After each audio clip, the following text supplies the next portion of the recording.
Okay, I'm going to call the Tuesday, April 9th, 2024 regular council meeting to order, and I will begin with the land acknowledgement that the City of Fort Saskatchewan is located within Treaty 6 territory and Métis Nation of Alberta, District 11, the ancestral and traditional territory of the Nihilwak, Dene, Blackfoot, Saulteaux, Nakota Sioux, and Métis, and we acknowledge the many First Nations, Métis, and Inuit whose footsteps have marked these lands for generations. It is because of our treaty relationship that we can live, work, and play on Treaty 6 territory.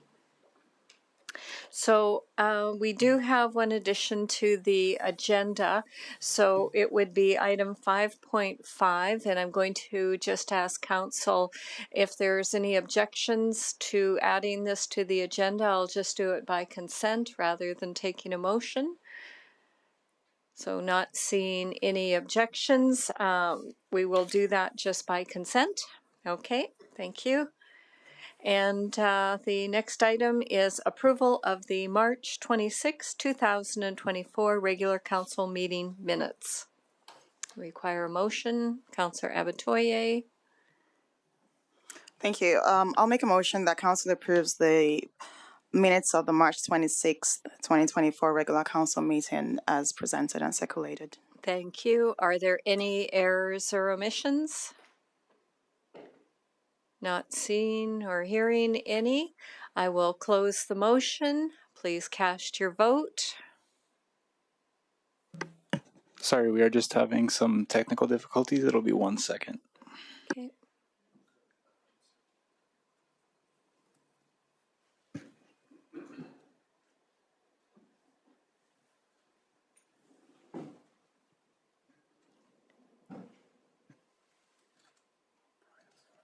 I don't know. While we're doing that, is Councillor Kelly? No? Because it says something about waiting. I can't read. Okay. Okay. Okay. I can't read that.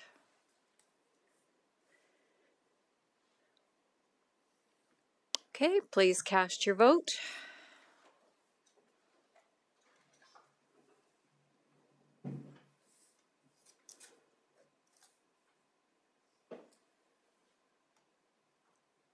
And that motion is carried. Thank you very much. This is the opportunity for delegation. So if there's anybody here present who wishes to speak to any of these items, and there's nothing regarding public hearings, this would be the time to come up to the front and do so. Okay, it doesn't. Okay, so with that, we will get on to new business, which is Parks Growth Plan. Richard Gagnon and Janelle Hart presenting.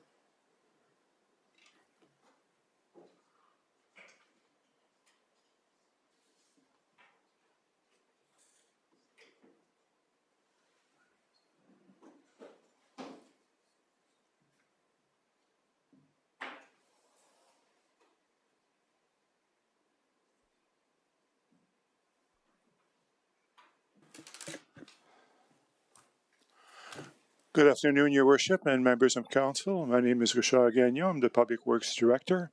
And with me today, Janelle Hart, who is our Parks Manager.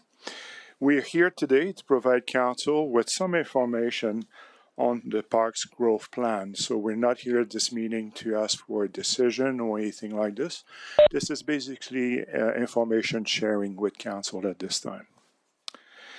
This 5-year plan aims at adjusting Parks resources such as staffing, contracting services, and equipment, to meet community growth and address some pressure points. Janelle and I would like to thank the staff of Park Services who provided also input into the plan and supported this initiative. With a special thank you to Mr. Cal Waite, who is with us today in the audience, who basically kickstarted the development of the plan in 2023. The 2025 and 2029 Parks Growth Plan is available in Appendix A of your Council report. this was done internally. In terms of background, as you know, over the last few years, Public Works came with what we call the Roads Growth Plan, which was introduced during the 2021 budget. And basically, this helped us to have a timely and coordinated approach to increase equipment and staffing while distributing the financial impact of the Roads Growth Plan over a reasonable period of time so we can basically smooth some of the costs. Sometimes those growth plans can be costly. So Public Works is adopting basically a very similar approach as the Road Growth Plan with parks. Over the past 6 months, we developed the 5-year plan for parks to grow. Fort Saskatchewan is a great community, and it's such a great community that we keep growing, and we need to service our growth. We experienced a 31% increase in population over the last 10 years. And according to the 2015 City of Fort Saskatchewan Growth Studies, population is still projected to reach about 35,000 people by 2033, which is a 22% growth in population. Chemical Canada recently announced the Path to Zero project as well, which could result in an influx of about 7,000 to 8,000 workers in the city over the next few years. So I acknowledge that not all of them will be living in the city, but there will be people coming and going into the city, maybe staying in hotels or with friends, and this may impact our park system as well, so we need to be ready for that. So early in this exercise, we reviewed our parks programs and we discussed our current pressure points for operation, as well as community growth. Based on these discussion and analysis, we developed the Park Services Growth Plan, and we considered the following optional adjustments over the next 5 years. They are to add resources for playground and outdoor venue inspection and maintenance, add resources for litter and garbage control, as well as add some waste drop-off sites, adjust tree maintenance teams from ground to aerial, add resources for mowing, improve staffing retention, and also increase our supervisory capacity.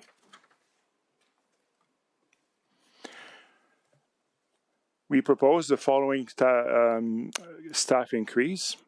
2 new permanent staff are proposed, 1 FTE in 2025 to service our playground and outdoor venue maintenance, and another one in 2026 to service our litter and garbage control program. From 2026 to 2029, we're planning to reclassify 15 temporary full-time positions into 8 full-time positions. Each year, Parks Services hire temporary full-time positions for winter and summer maintenance programs. These are often held by the same staff member, meaning an individual is hired and terminated twice a year to work in the winter and to work in the summer. This adjustment will allow us, the department, to retain, train, and skill employees. This will provide the department with year-round staffing stability without a reliance on temporary contract extensions and repetitive onboarding and training. The reclassification results in a gain of about 5,000 hours for us, which equals to about 2.42 FTEs. 3 new seasonal positions will be hired as well in 2028 to support our turf maintenance on the south side of the city. These are summer students. And finally, we are also planning a team lead structure like we have with road services, with 2 reclassification in 2025 and 1 in 2028. This will increase our supervisory capacity at Park Services. In terms of contracting, some small changes in order to be a little bit more efficient with our litter and garbage control program. We propose to improve efficiency by adding up to 5 waste drop-off sites along the trail network at strategically placed area, and which will basically help to reduce the driving time of those doing the litter and garbage control. Currently, they basically go from the trail to the transfer station and back to the trail to the transfer station in order to dispose of those of the garbage bags that they collect. This way, if we have certain sites ready to pick up for garbage, and we can leave it there and reduce the amount of travel and be more efficient.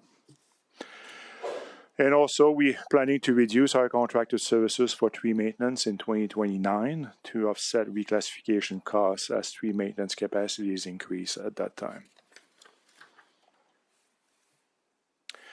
In terms of capital, this is basically what we propose over the next 5 years. New equipment purchasing, such as in 2025, 1 utility tractor and 1 outdoor ice resurfacer attachment. 2026, we're looking at 2 zero-turn mowers, 1 stump grinders, as well as a quarter-ton truck with hydraulic lift to help us out with garbage control as well.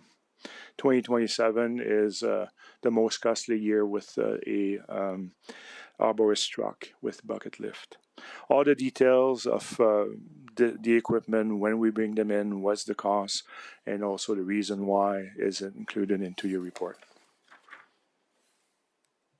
This is a summary about the operational costs over the next, what we see over the next 5 years. From 2025 to 2029. These include staffing costs, operating impacts from capital, as well as contracted services, for a total over the next 5 years of $677,200. That's about $135,000 yearly in average. That is covered by the tax, in a sense.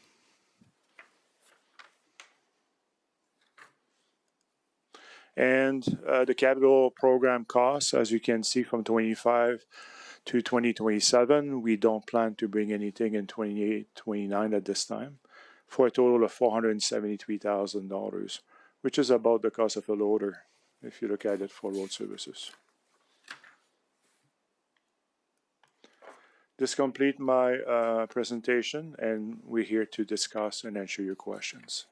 Okay, thank you very much. And this would normally be on committee of the whole, so that would allow a little more conversation to go on. Just for council and the public's information, there's no decisions being made here today. This is only a plan that's being presented and will come forward during each budget, and that's where the true discussion and debate will occur. So today I would ask, I will give a little bit of latitude for a couple comments, but just remember, we're not getting into debate on this because each one of these will be debated through the budget period. And in no way is this any kind of approval today. Okay? So Councillor Harris, you're first. A couple of questions. The first is, so we're going to have these 5 sites along the trail network. Are those like roll-off bins that will be just positioned strategically, call it in a public area as opposed to by somebody's residence? And I would presume you're going to lock those things because if they're not locked, they're going to be well used. So what's the thought process on that? Through your mayor to Councillor Harris. So yeah, we plan at utilizing our different facility locations. So strategically placing them next to dumpsters that we already currently service. One location that will be fairly public is at the dog park itself. And yes, the intent is to ensure that they're locked so that the public doesn't have access to it. Yep. Okay. And with your garbologists who are using that, when I looked up that term, because I'd never heard it before, it's defined as somebody who goes through garbage and checks things out. Obviously, we're using the term in a slightly different manner. Would that be correct? Yes, it is. Yeah. So they're refuse collectors. Okay, good. Thanks. That's all. Okay, thank you. Councillor Macon. Thank you for your presentation, Richard. Just like from if the public is looking at this, would you say that this plan is to maintain service levels to deal with our growth, or is it to increase service levels, or is there a little bit of both in this plan? Your worship, to Councillor Macon, this is to maintain our service level. If there's anything that we want to do to increase service level, we'll come at budget as well and basically have something separate that is very clear about increasing service level. There's a little bit of efficiency, trying to find some efficiency, but it's basically to maintain what we do. Awesome. Thank you. Okay, thank you. Councillor Blizzard. Thanks for the presentation. Lots of information there. I was going to have the same question about the dumpsters, so that's been answered. So with the staff that you're looking at going from part-time to full-time, I like the idea of it. Is there enough work in between the seasons? There must be a reason that you did it this way to begin with. Yeah, so through the mayor to Councillor Blizzard, yes, currently we do staff extensions so that we can retain as many staff members as possible between during the spring season and the fall season. So those transitions are current March, April, and October, November are quite heavy for us in the transition into the next season. So yes, lots of work. Okay, thank you. Okay, Councillor Batoye. Thank you for your presentation. My first question is, if the plan is to maintain service level, how does taking people from operators to team leads help tackle the problem? Because I'm assuming that you need more hands on ground doing the work. So if you're promoting people to team leads, how does that help you tackle the problem of maintaining service level? Through the mayor to Councillor Batoye. So the team leads will still be out in the field with the staff members, and they don't necessarily lose their ability to support and to operate in the field. It's a matter of planning and being able to supervise the number of staff that we have and trying to create a ratio that is manageable for the supervisor. So just trying to balance. So just a follow up. So this is still my first question. So you're not necessarily taking people off from doing the work and making them the bosses. You're still going to be doing the work. You get what I mean? Because if you're taking people up, I feel like you're removing from the people that will be actually on the fields doing what you want to do. Correct. They're not being removed from the work itself. Okay, thank you. My second question is about the playgrounds. And I know that you have like some really detailed numbers here in terms of the hours of maintenance. And I know I've seen a few posts about swings breaking, things like that. So is the plan for these to increase the number of hours of the maintaining the playgrounds? Because we're not getting more playgrounds, for example, but if you're going from and I might say this number incorrectly, but you're going from 1.65 FTE to 2 point something, are you increasing the number of maintenance, or what exactly is going to be happening there? Through the mayor to Councillor Batoye. So currently bringing on this dedicated person will help to ease that workload and ensure that inspections are done timely and they're not rushed through. There is quite a bit of responsibility on us to inspect the 34 playgrounds monthly and then annually again, and so it's just being just ensuring that we have the dedicated attention to those inspections and making sure that the playgrounds are safe for use, and then allowing other staff members to support in maintenance and maintenance projects elsewhere in the city. Yeah. Okay. Thank you very much. Thank you. I'm next. So I'm not going to make too many questions here.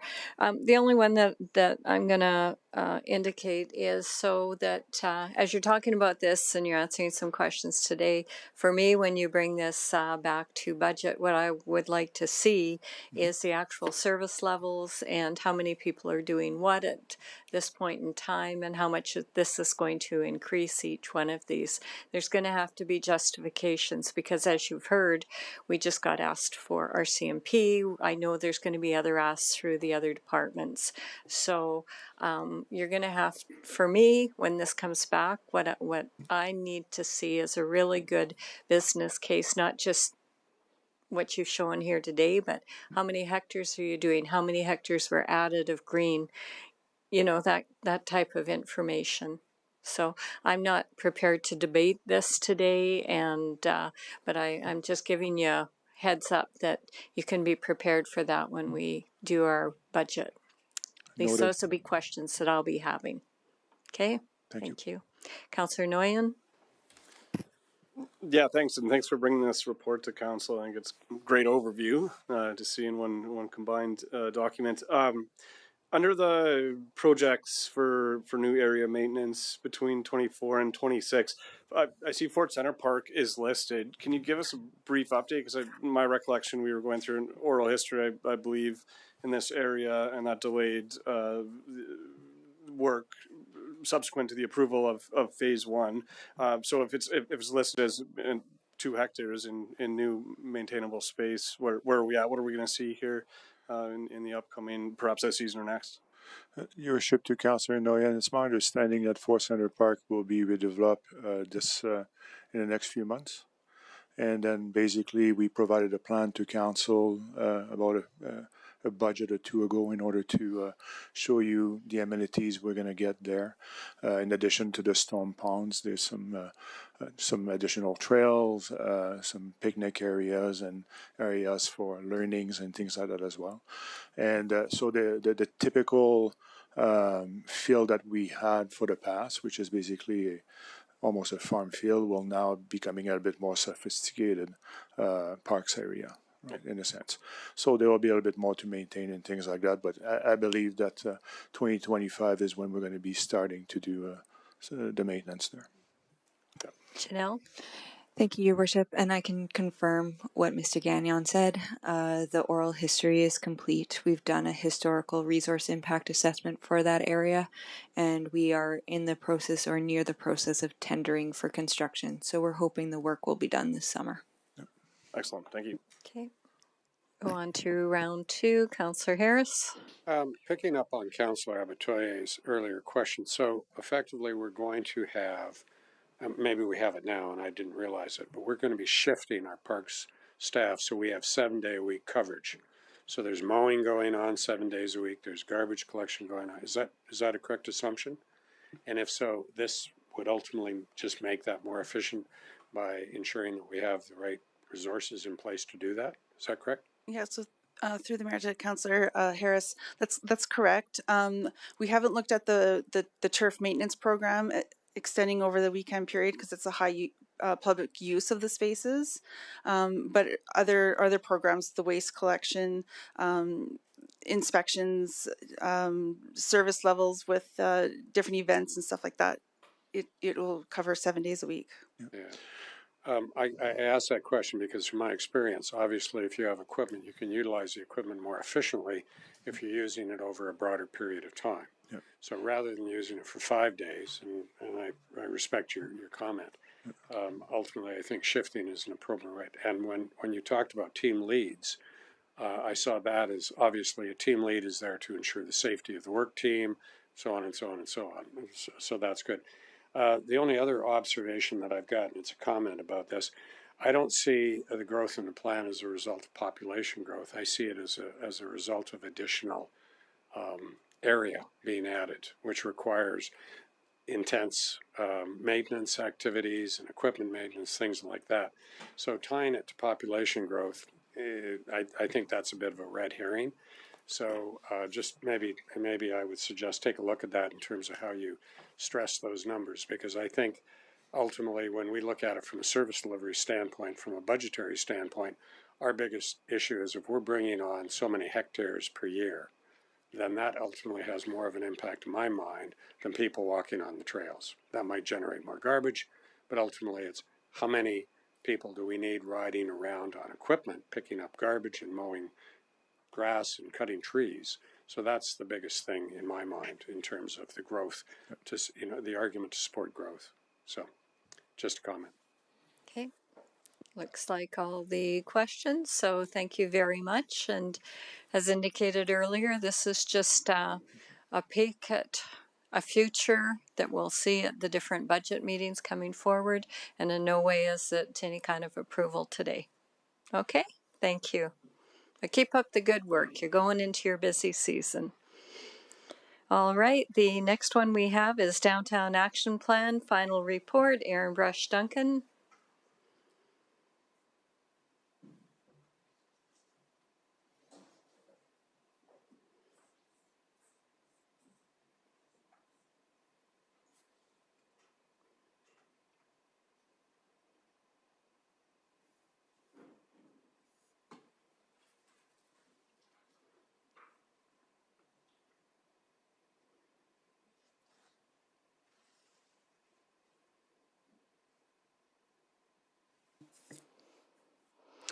Good afternoon. Thank you, Mayor and Council, for having me here today. I am Aaron Brush Duncan, the Director of Economic Development, and with me today in Chambers is Victoria Jelenska, our Downtown Action Plan Coordinator. We're here today to give you a final update on our Downtown Action Plan. Supporting the growth and vibrancy of downtown is one of the goals and focus areas for our department. The Downtown Action Plan has led our work establishing downtown as the community's gathering space, as well as our work supporting the business community in the district. On July 6, 2021, the Downtown Action Plan was adopted by Council to provide an actionable strategy to support the downtown. This action plan was intended to deliver quick wins to generate enthusiasm within the downtown, and it is scheduled to be complete in May of 2024.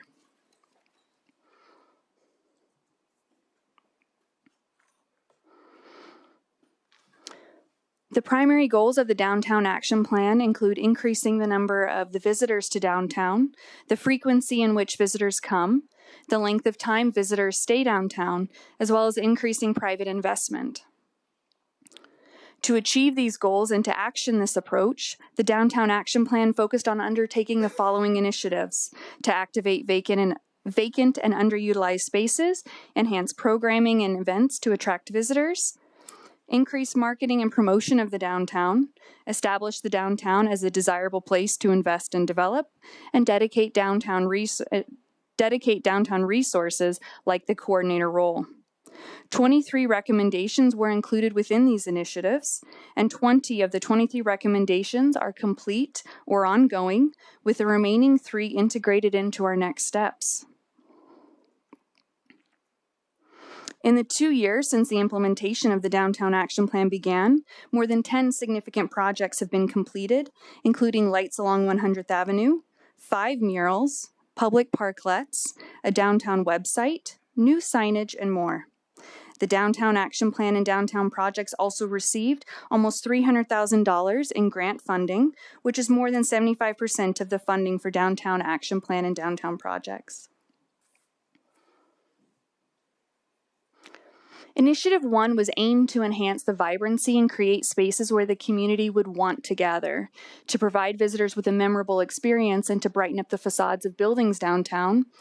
Artists were commissioned to paint 5 murals designed to bring together the members of the community and to celebrate art, culture, and our local identity.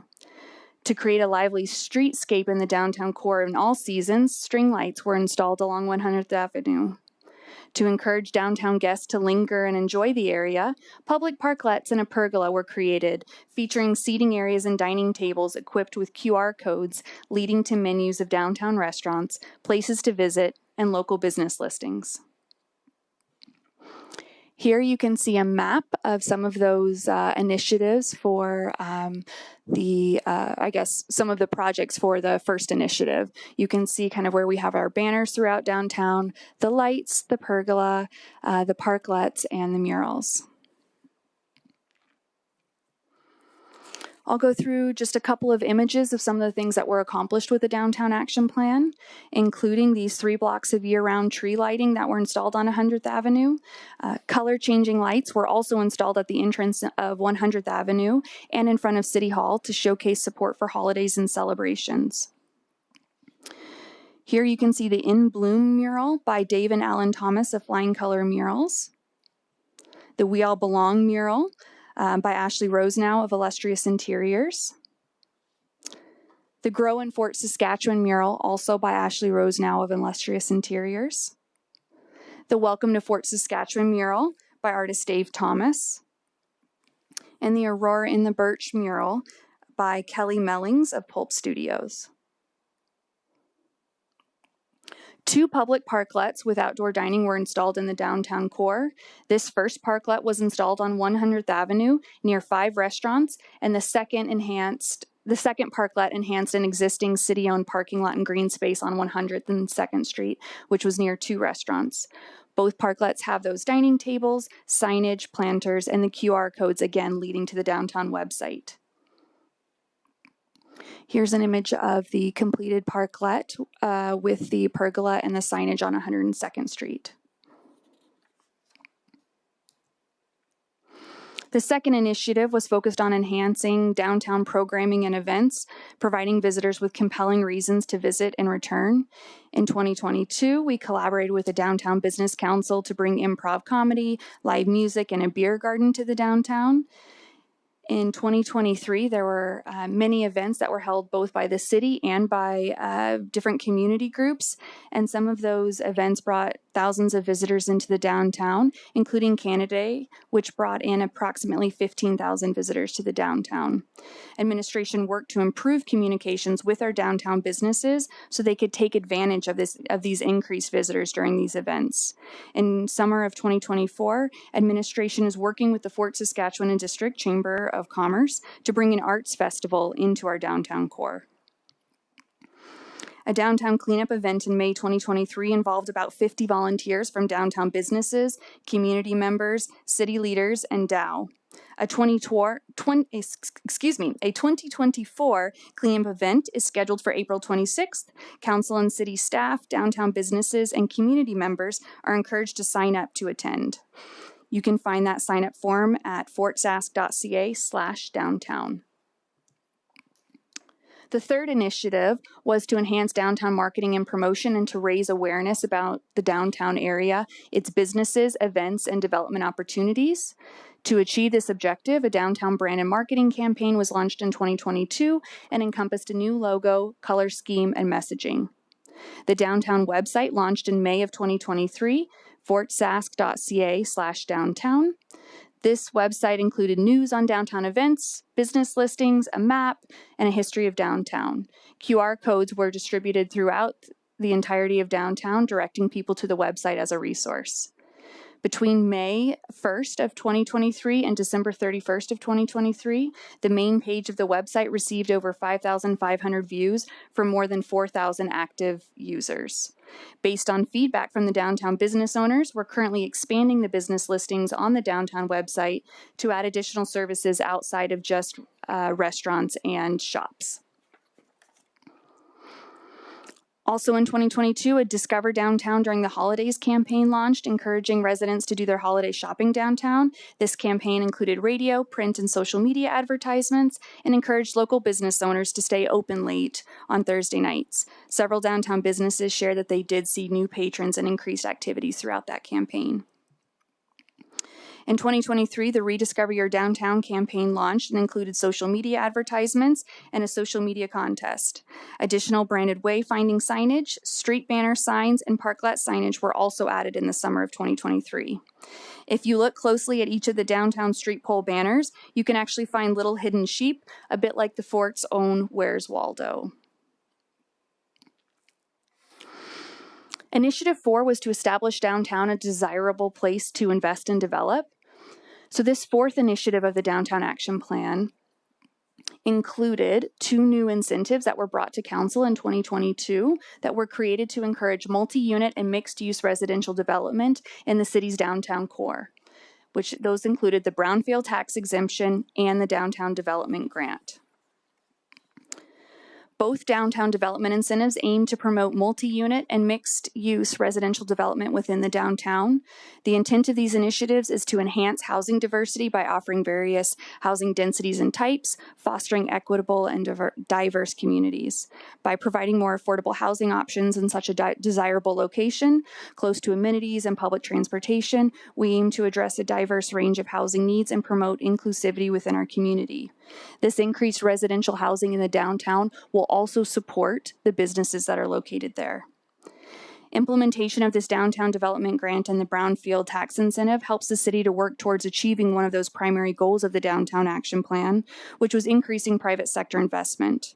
These incentives will also play a crucial role in our continued work to increase the residential density and infill development in downtown.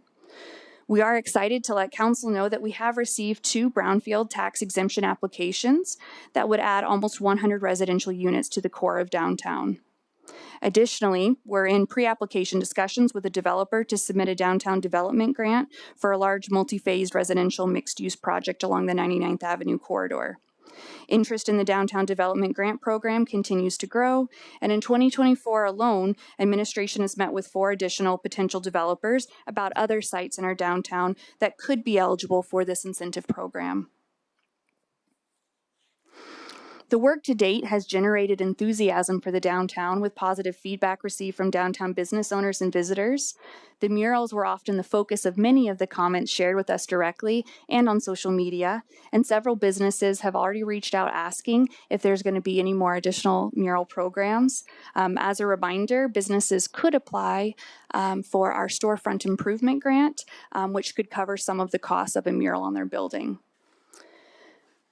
There are so many comments, too many to read them all, but one of my favorites said that the projects that have been completed in this past year or so have gone a long way to rejuvenate the downtown core of the city.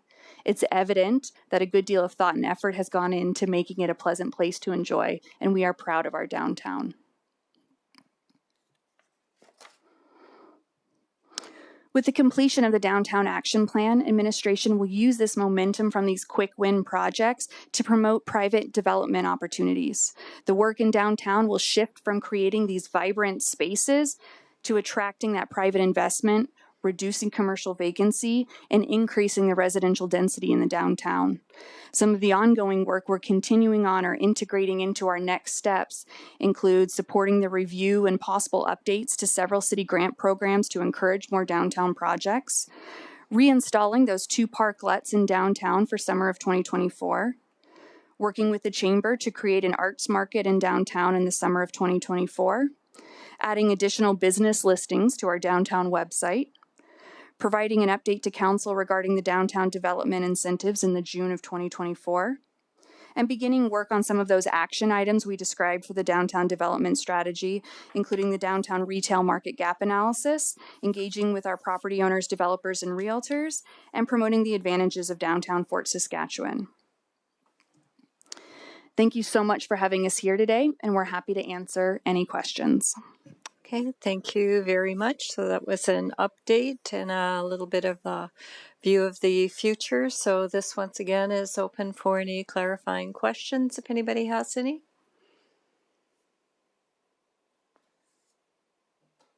Councillor Blizzard. Well, you should have one question. So thanks for the presentation. Those parklets, do you monitor them, or does somebody look at them regularly to see how they're used, or do they sit empty a lot? Through your worship to Councillor Blizzard, I am somebody who definitely enjoys our outside walks during my lunch hour, so it is something that we see a lot of activity. We did have some comments from some of the local businesses asking us to ensure that the garbage was checked regularly and cleaned up, and that is something that was implemented in 2023 and will continue moving forward. Okay, I think that's all I've got. Thanks. Thank you. Thank you. I think I saw Councillor Kelly's hand up. Was your hand up? Yes, thank you, Mayor Katcher. I did send a note, but it obviously hasn't gone through yet. Just one quick question, Aaron. I actually answered my first question regarding the uptake on the brownfield tax exemption program. Has there been any interest or uptake in the downtown development grant program to date? Through your worship to Councillor Kelly, we are working with somebody right now kind of in a pre-application just discussions. They are still working through the development permit process and things like that, but they're very aware and excited about the program and will continue to work with them. There are some of the property owners and realtors in the downtown who are aware of the program and are using it as they're promoting their opportunities within downtown, and administration continues to be a support to them in sharing information on the program. Thank you. And is it anticipated, Aaron, that you'll bring another update back in, say, 12 months so that we can continue to talk about these 2 programs at least? Through your worship to Councillor Kelly, Economic Development is expecting to present to Council in June of 2024. Just 2 months. Okay, perfect. So we'll get an annual in June. Thank you very much. Thank you so much. Okay, thank you. And can you just remind me again with the incentive packages? I assume it's not unlimited. I'm assuming it's a first come, first serve because there would only be so many dollars available.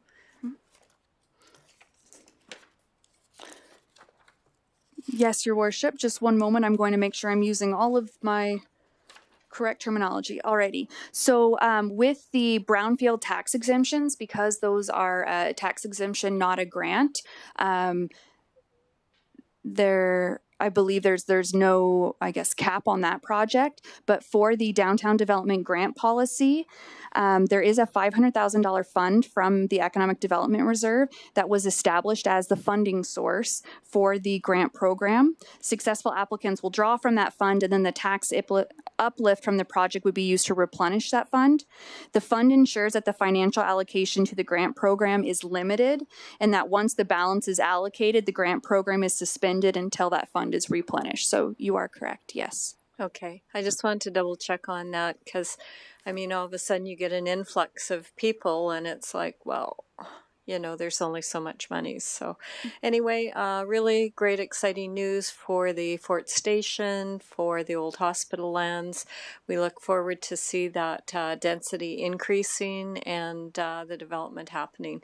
And I did drive by there, and of course, Councillor Macon works over there and has business, but seeing all those stakes going up, I assume it's going to happen pretty quick. Do we have a time frame? To your worship, I do not have a time frame. I just know that progress is moving. Ms. Smith? Your worship, yes, excavators were on site and working today. Excellent. Great. Thank you.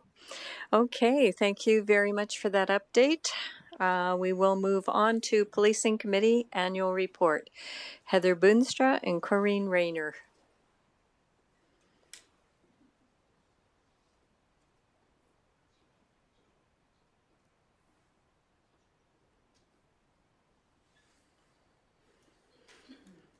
Welcome.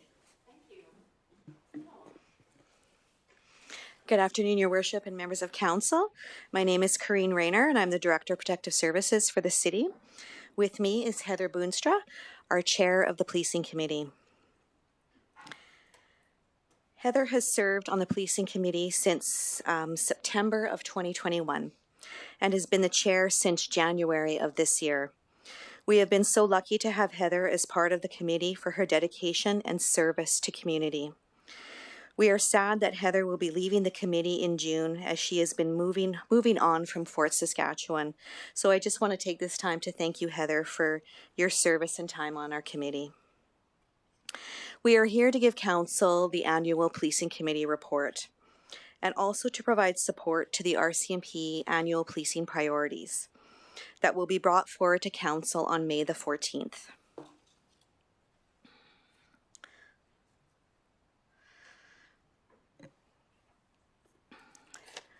The Policing Committee consists of 9 voting members, serving without remuneration, appointed by a resolution of Council. The membership includes Councillor Lisa Macon as our Council representative. There are 8 members of the public at large, with 1 being a youth member. On the committee, we have a member who serves as a representative of our community on the Alberta Association of Police Governance. His name is Mardosh Kapsu. And Terry Noble serves as the Public Complaints Director. The officer in charge, Inspector Barry LaRock, the Municipal Enforcement Supervisor, Ben Sharp, and myself also attend all of the Policing Committee meetings. I am there as in an advisory capacity and non-voting member of the Policing Committee. We have administrative support from our Protective Services Coordinator as well, and that is the makeup of the current 2024 Policing Committee. I'll now turn it over to Heather to do the remainder of the presentation. Just push your button. Thank you. The Policing Committee is a link or a bridge between City Council, the RCMP detachment, and the residents of Fort Saskatchewan. We help to understand the needs, values, and expectations of the community when it comes to public safety and policing, and then share that back to the police services and yourselves. Our responsibilities are set by council in bylaw, and they help to foster responsible community actions to build a safer community. We do this by bridging community feedback to RCMP and protective services, by supporting the setting of annual RCMP priorities, and by making recommendations to you regarding policing matters and community issues. Our 2024 Policing Committee is new. Many of us are new to the committee and also to each other. I'm very proud of this bunch for the cohesion they've already demonstrated. It's allowed us to pull together to create a top-notch strategic plan. It's clear, concise, and realistic. Our vision is fostering responsible actions toward the creation of a safe community. Our mission is the Policing Committee bridges communication between the community, policing services, and City Council, promoting a safe and welcoming city. We also created a set of values that guide every aspect of how we work. So legislation dictates what we do, and our values guide how we do it. You'll note that our values are incorporated into these slides. They're on the bottom. They are really the threads that weave their way through the way we carry out our work with each other and then out in the community. In the report that you were provided, you can see that we have 5 strategic goals, we had 5 strategic goals for 2023-24, which were aligned with increasing awareness in the community about our role, because a bridge is no good to anybody if people don't know where it is or how to use it, as well as ensuring that the Policing Committee is more reflective of the community that we are in service of. I want to give a shout out to our committee because at one time we were down to 5 people and we really did have a lot on our plates. I also want to mention that last year there was only one complaint brought forward, a public complaint. It was a group of neighbors that came to us about a neighborhood issue, and RCMP and municipal enforcement are doing a really solid job of staying connected with that group of neighbors and also with us to keep us up to date and informed on the matter. The detachment engaged in extensive consultation to develop this year's 24-25 policing priorities. They conducted town hall meetings in Fort Saskatchewan, Bruderheim, Lamont, and Chipman. They met with elected officials in Lamont County, Sturgeon County, and other communities. They reviewed the results of the policing survey that was run prior to the Fort Saskatchewan Town Hall meeting. And then, of course, all of the results were shared back to the Policing Committee. So taking all that information into consideration, the Policing Committee is supporting the same overarching policing priorities this year as in 2023-24. And that's traffic safety, police community relations, and property crime. Using the same priorities for 2 years does provide us with the continuity that we need to measure impact. The Policing Committee will be working with the RCMP and Protective Services to identify activities that will align with those priorities. And to that end, our Policing Committee goals for 2024-25 are, first of all, to increase public awareness of the Policing Committee and our role. People know they need to know that they have a bridge to use when they need it. And attached to each of our 3 goals, we have a variety of strategies. So the first strategy is to attend community and policing events. We have actually formed a standing committee on community engagement, on which Councillor Macon is a member. Thank you. We want to increase our use of social media, and this is a key strategy in letting people know that about the committee and also about our public complaints director. We will identify community connections, and that's something that the standing committee will support. And we will also each year participate in the RCMP town hall. And in this picture, I want to recognize Constable Sarah Bolton. She's the detachment's Community Policing and Victim Services Officer. She was the recipient of our Policing Committee's Community Service Award this last year.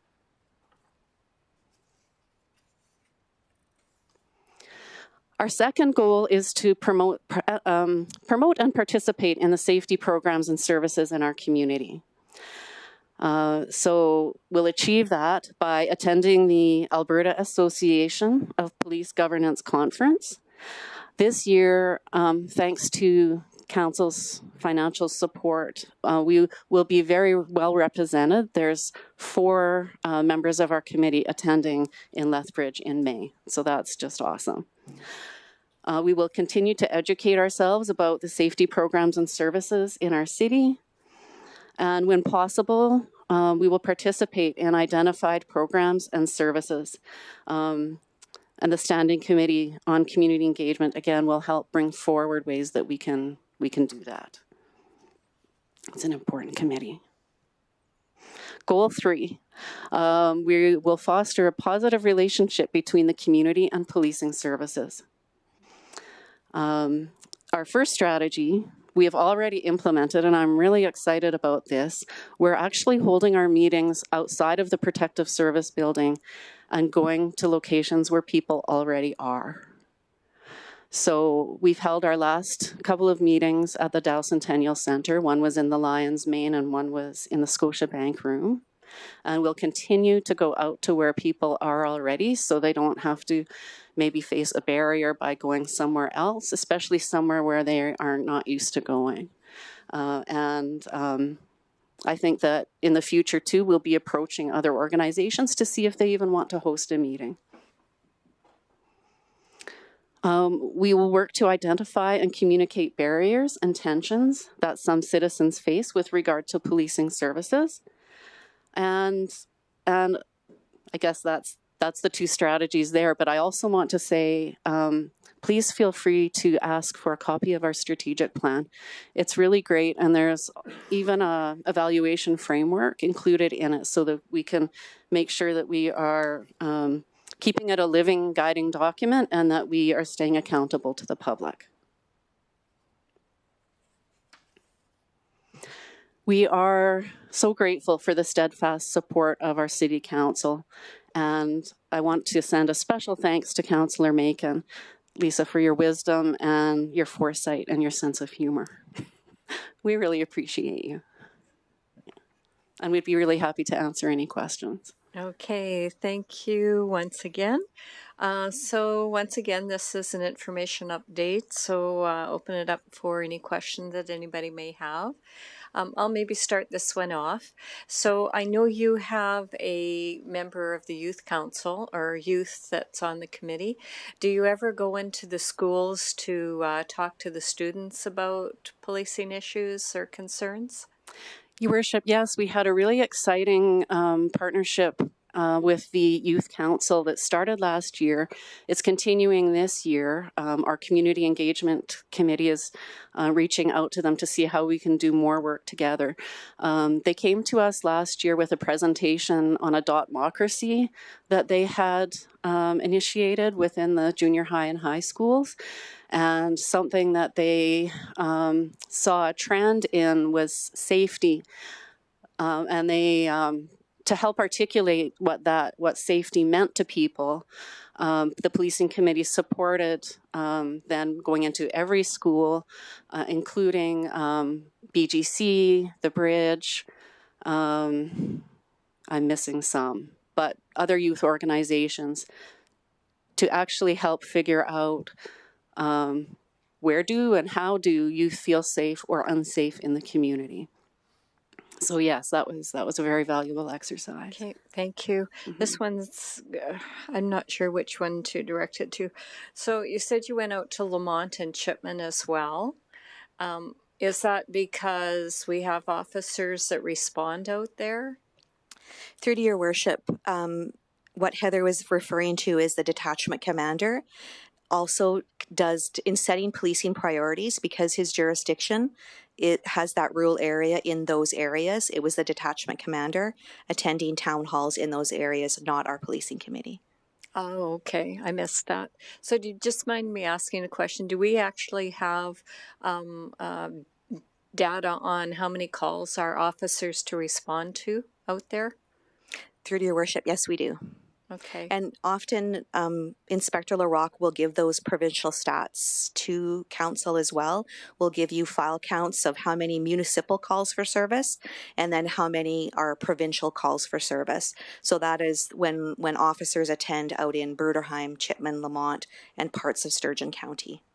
Okay, thank you. And I only ask that question. I drive in from Chipman a lot, and I see a lot of officers out on those roads a lot. So I'm just kind of curious at some point in time when a presentation's done, it would be nice to have that broken out, because I know he did say they respond to everything. So, yes, okay. We can do that. Yeah, I would appreciate that. Okay, thank you. Any other questions? Nope, doesn't look like it. So thank you very much. Keep up the great work. Heather, you have been a real ambassador in our community. We're going to miss you. Every time we say it takes a village to raise a child, I think of you, because it's true, and you have brought so much to our community. So like so many others, though, that decide to leave for a period of time, I'm sure you'll come back. It's definitely not goodbye. It's see you in the neighborhood. All right. Take care. Thank you. Okay, we will continue on with the next one, Bylaw C7-24, amending fees and charges bylaw C11-23 for 3 readings. Andrew Kaiser and Craig Thomas.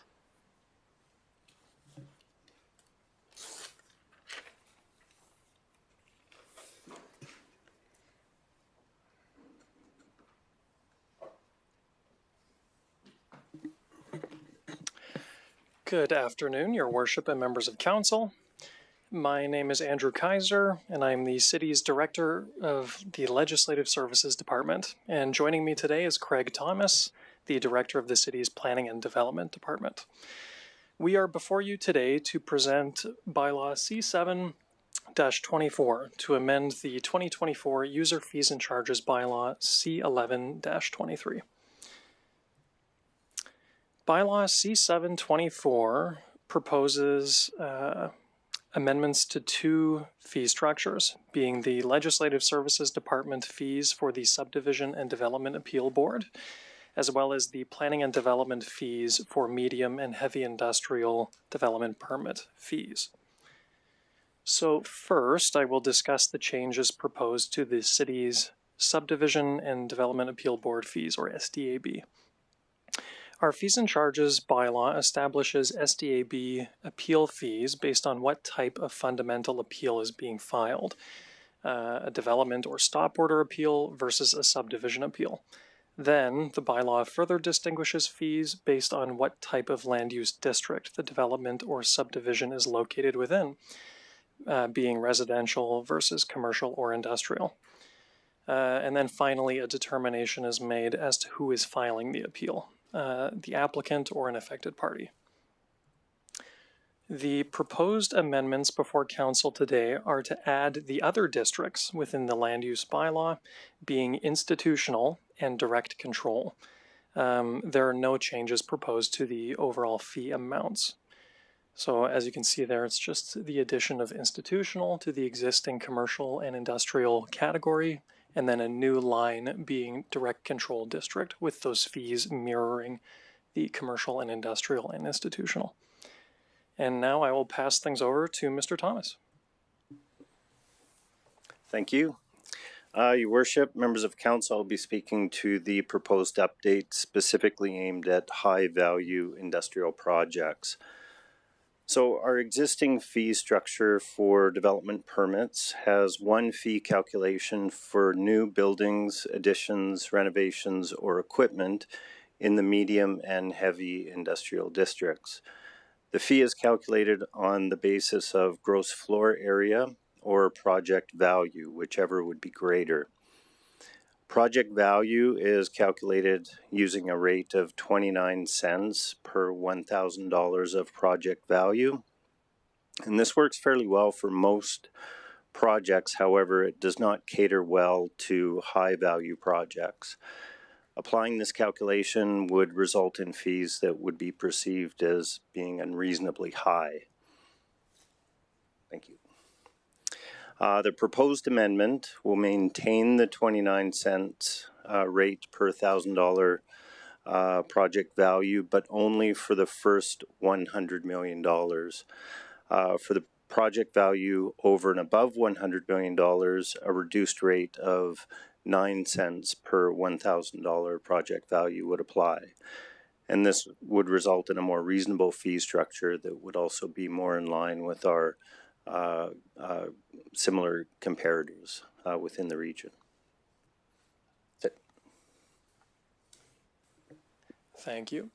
So the motions before you today are the somewhat standard recommended motions for when a bylaw is up for 3 readings, being first and second reading, unanimous consent to proceed with third, and then third.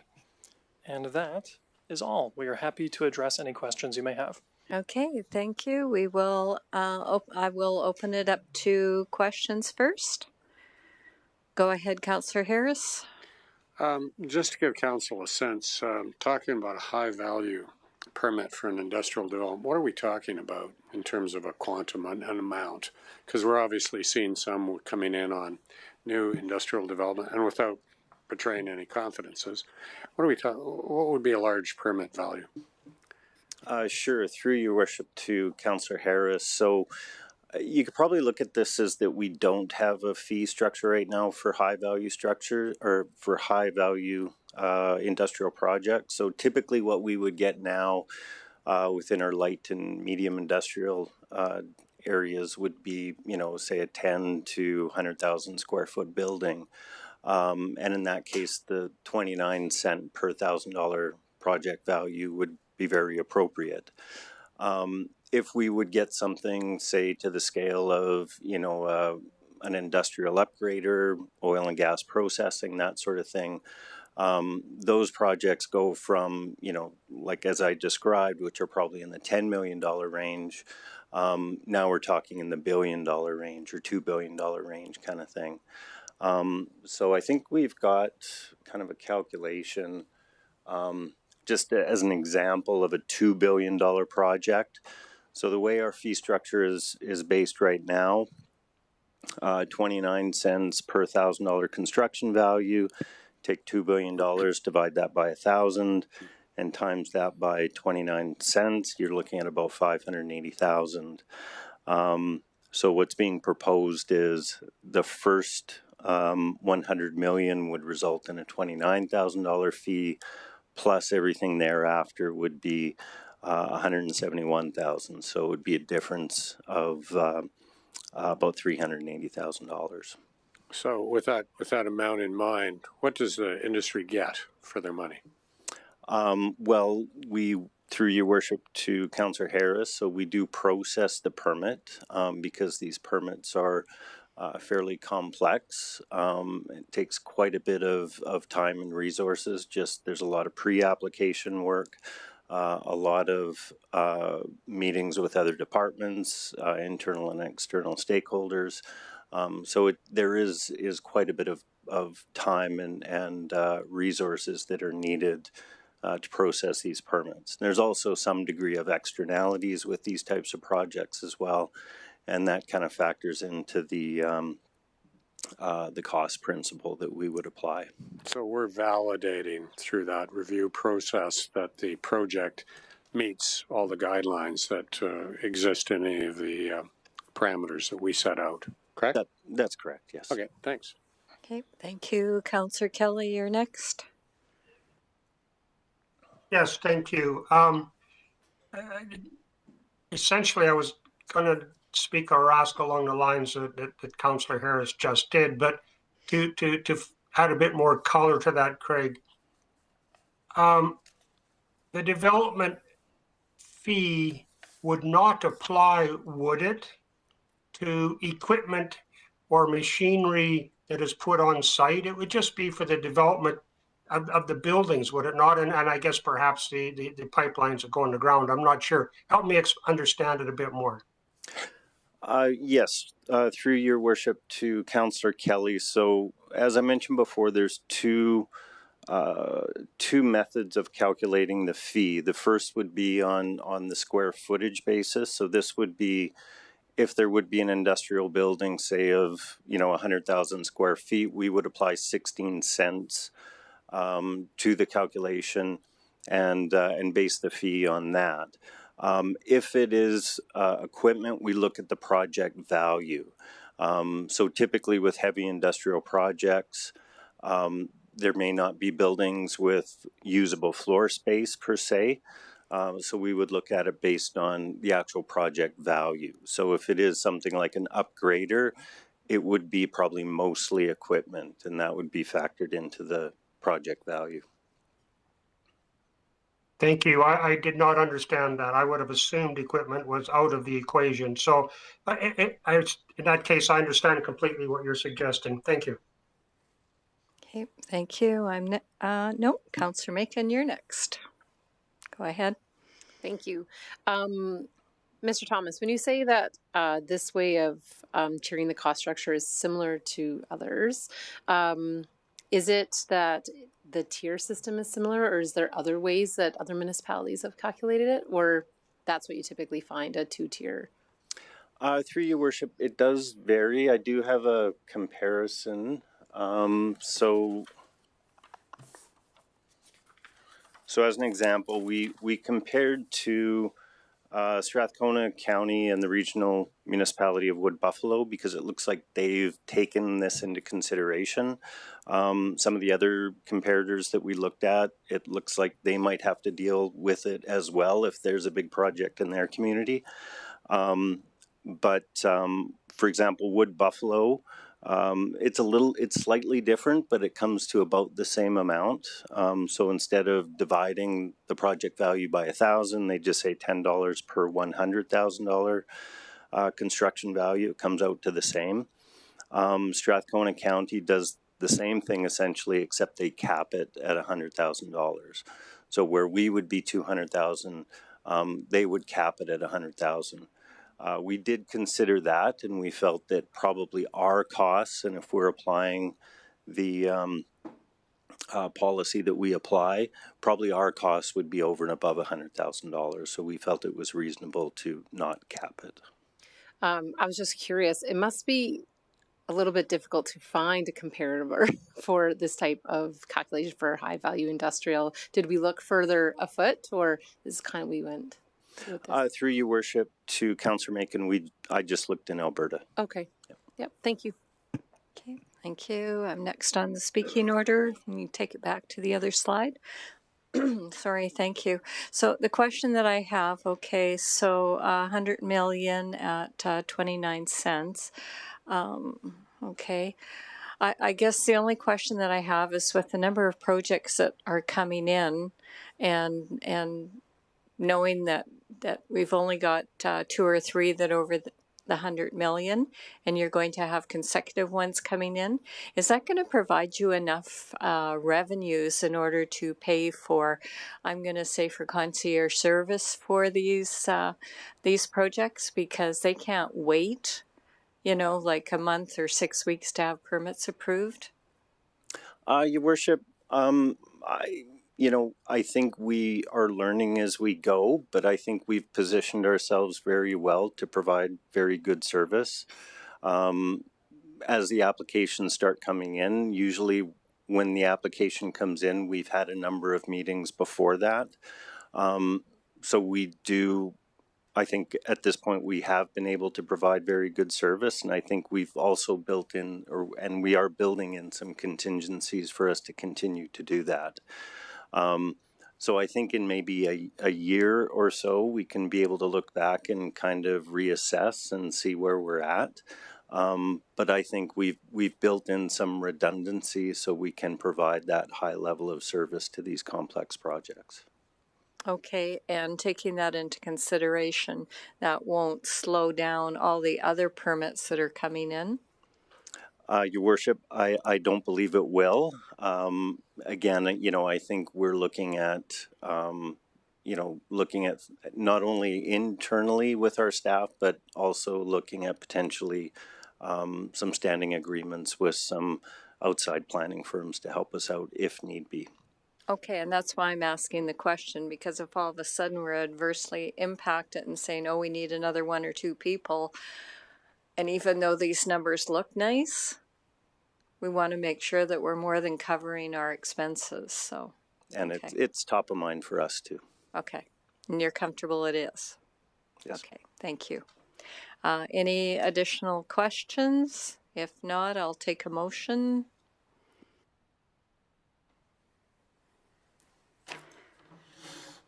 Councillor Blizzard. Sure, I'm just pulling it up. I'll make the motion. I make a motion that council give first reading to bylaw C7-24 to amend the 2024 user fees and charges bylaw C11-23. Do you want me to read it all or as presented? As presented is fine. If you can just As put presented. it up, Jacob. Thank you. All right. Do you wish to speak to the motion? It's been explained, so I'm okay. I'm in favor of it. All right. Thank you very much. I'll open it up for discussion and debate if there's any additional. Councillor Nguyen. Yeah, thanks. I'll just make a quick comment. It's further to our mayor's last remarks, and because on the rubric for cost versus construction value, $200,000 for $2 billion. It seems like a low amount for time and resources that you alluded to cover permitting fees for a build of that scale. So, but Mr. Thomas, you seem to have confidence that this is the right starting point, and I'd encourage you to bring this back if need be, if your department does become overwhelmed or whatever the case is in a year's time. Thanks. Okay, thank you. I'm not seeing anybody else. Councillor Blizzard on close. Nothing. All right, thank you. The motion is closed for first reading. Please cast your vote.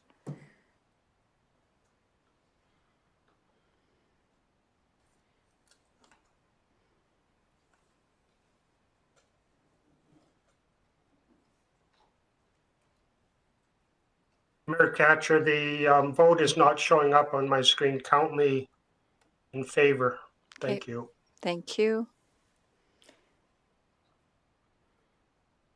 They'll just have to amend that, and that'll be carried unanimously. All right. Would you like to continue a second? Sure. I'd like to make a motion that council gives second reading to bylaw C7-24 to amend 2024 user fees and charges as presented. Thank you. Is there any further discussion and debate? Not seeing any. I will close the motion, and Councillor Kelly, you can just verbalize when I'll say please cast your vote. You can go ahead, Councillor Kelly. In favor, thank you.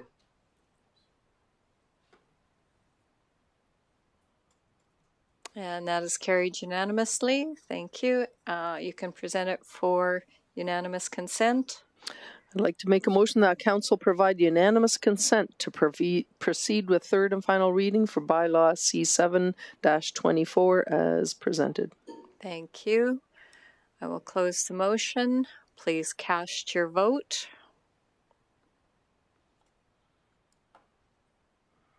Go ahead, Councillor Kelly. Oh, there it is. Got it this time. Thank you. Thank you. Did yours come up now? Did your iPad? Okay, great. Thank you. Okay, and you can continue with third. I'd like to make a motion that council give third reading to bylaw C7-24 to amend the 2024 user fees and charges as presented. Thank you. Anything further on discussion and debate? Not seeing anything. Anything on close? Nope.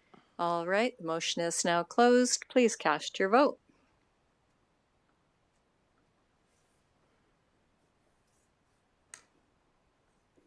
And that is carried unanimously. Thank you very much. Go forth and prosper with all those permits. It sounds like you're going to have a very busy next few years. Thank you. All right, the next item we're going to move right along is the walk-on item extension financial statement reporting deadline. Clayton Northey and Jeremy Eamon presenting.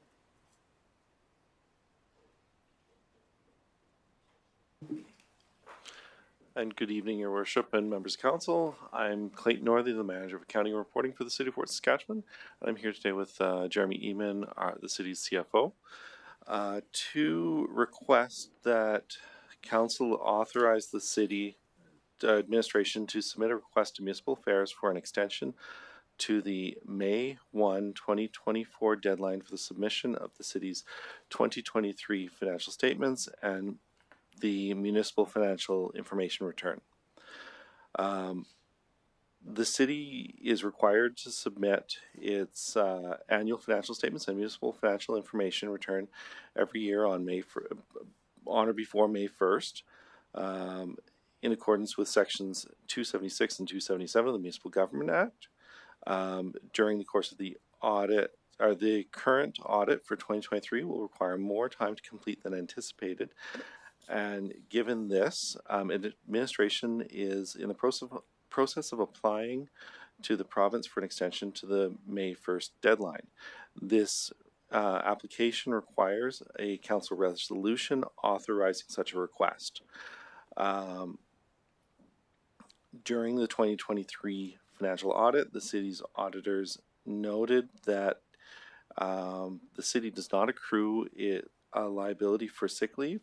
Historically, the city has a non-vesting sick leave program where, as the employees work during their tenure, they earn and accumulate sick leave, and at the end of their employment, that sick leave is forfeited or washed away. It's not paid out. Historically, the city has expensed this as it's expensed sick leave as it's used, on the basis that under the appropriate accounting standard, we believed that the usage amounts and accumulated balances did not justify accrual. However, KPMG has requested that we initially requested that we do an internal review of that assumption, and has subsequently requested that we complete an actuarial evaluation for our sick leave program. The actuary has been retained and is expected to complete its report between April 15th and 19th. However, administration and the auditor will not have time to evaluate the report and update the financial statements prior to the May 1st deadline. Therefore, it is possible as well that the actuarial report will result in the city doing a restatement of its prior year financial statements. Therefore, the city is making this application. Our intent, if the recommended resolution is not passed, the city would not be able to obtain the extension for municipal affairs, and if the municipal affairs does not approve the extension, the city will have to review its remaining options on a path forward, which may include accepting a scope limitation for the 2023 statements relating to the sick leave obligation. Therefore, administration is recommending that council authorize the city manager to submit a request to municipal affairs for an extension to the May 1 deadline for the submission of the city's 2023 financial statements and the municipal financial information return. That concludes my presentation, and I'm happy to answer any questions. Okay, thank you. I have Councillor Kelly first for questions. Thank you. Probably for Mr. Fleming. Troy, I was unaware that sick leave, and if I heard correctly, and maybe I didn't, but I was unaware that sick leave could accumulate over the career of an employee with the city of Fort Saskatchewan. So rather than get into the details of that today, because I don't think this is a time or the place, would it be possible once this report is received, the actuarial report is received, for yourself to brief council on the policy and the terms of the union contract and the staff policy regarding sick leave and the ability to accrue it on a year-over-year basis, so that we get a better handle on what's behind this but probable liability? Mr. Fleming? Yeah, through your worship, maybe what I would offer, if you're okay with it, is I'll go back and get some clarity on those policies and just send council an email with the information. I think one piece of information that was probably missed in the presentation there, just regarding you do accumulate sick time, but there is a limit. I can't remember the number of hours off the top of my head. I think the mayor seems to know it, but there's that would be fine, Troy. Oh, just to clarify, it's 135 days or 130 days in case of one of the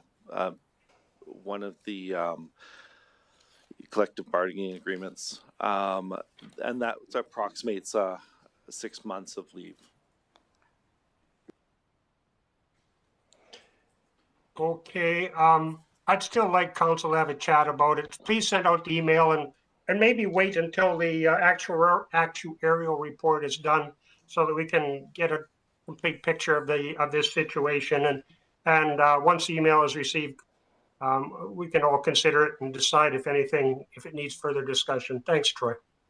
You bet. Okay, Councillor Blizzard. So we've been getting audits for every year, right? For years and years.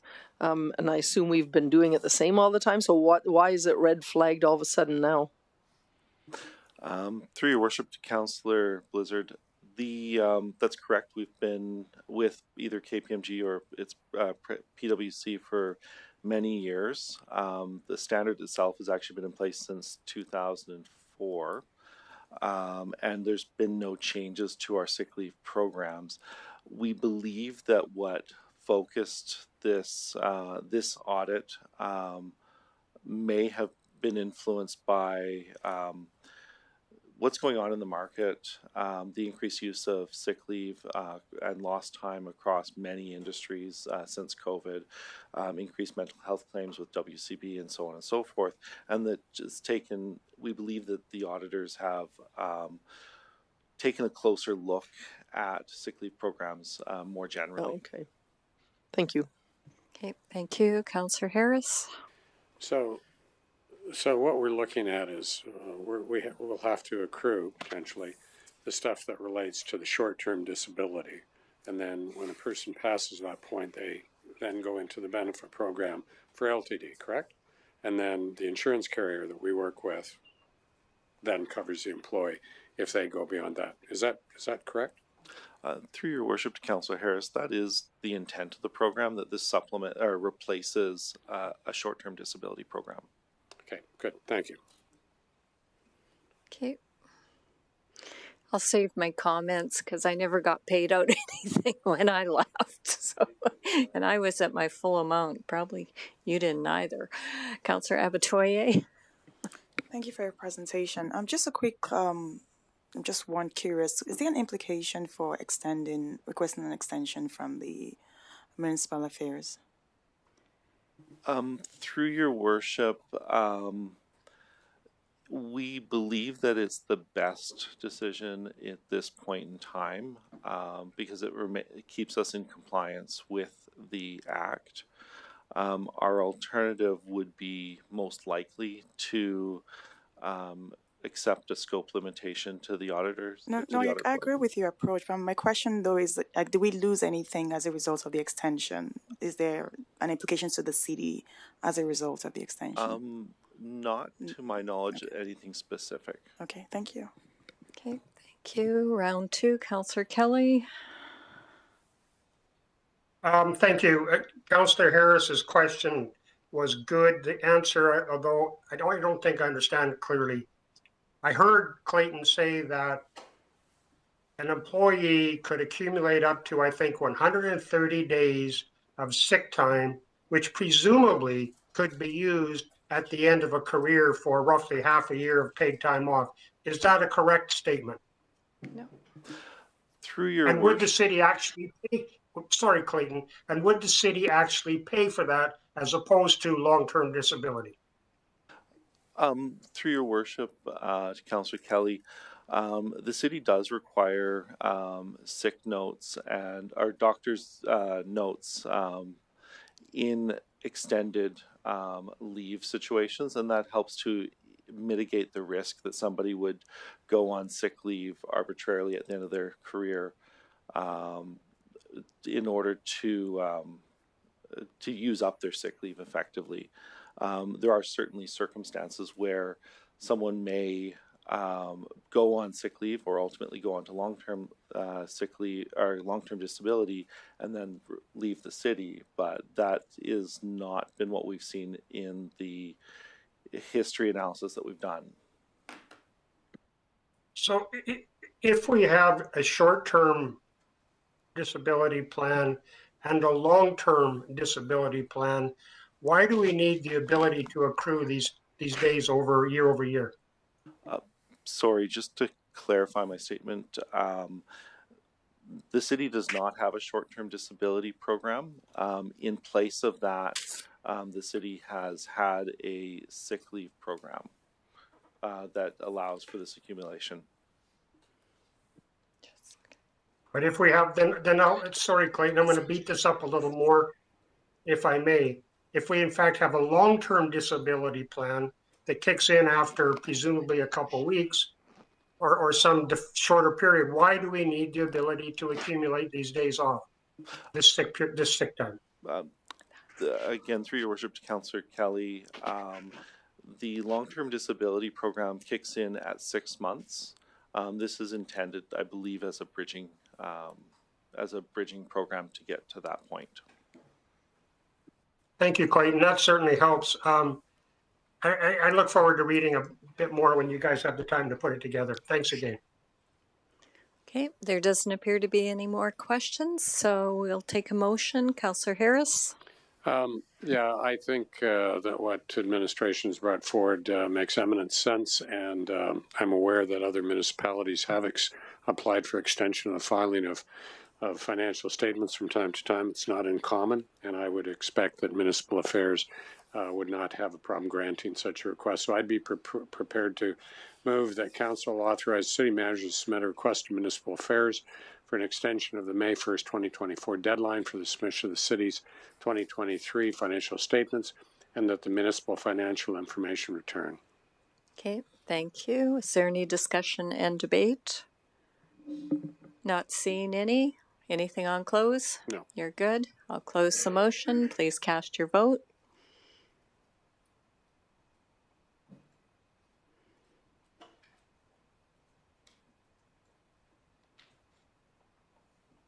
Jacob? Oh, there it is. That is carried unanimously. Thank you very much. Thank you. Are there any notice of motions? Not seeing any. Are there any points of interest from your boards and committees anybody'd like to speak about?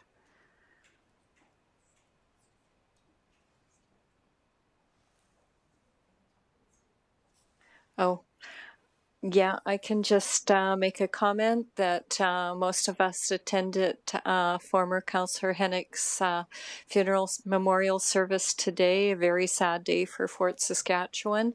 You know, he was such a well-known person in this community and did so much. When you look at the pictures and his presence in this community, I think he's touched the lives of thousands of people. So, you know, his memory will live on in all of us as we go forward. And so thank you everybody for coming out that came out today to support the family. Are there councillor inquiries of administration? Councillor Harris? I don't have an inquiry, but just to note that I'm glad to see that the Public Works and the Parks Department are diligently working on sweeping streets, getting the grit off the streets, and the trails more importantly. I've been walking a very small dog with very small paws, and it's nice to not have to walk through that grit that we put on the trails in the winter because her little paws hurt. So, good work. And for anybody that doesn't know, his dog is no bigger than a little teeny tiny sandwich, and I don't think, and I've seen him in your backpack, so I don't think he gets too much walking. Okay. We will take a motion to go in camera. Councillor Nguyen. Go ahead. Yeah, I'll move that council entering camera to discuss matters under FOIP. Thank you. I'll close the motion. Please cast your vote.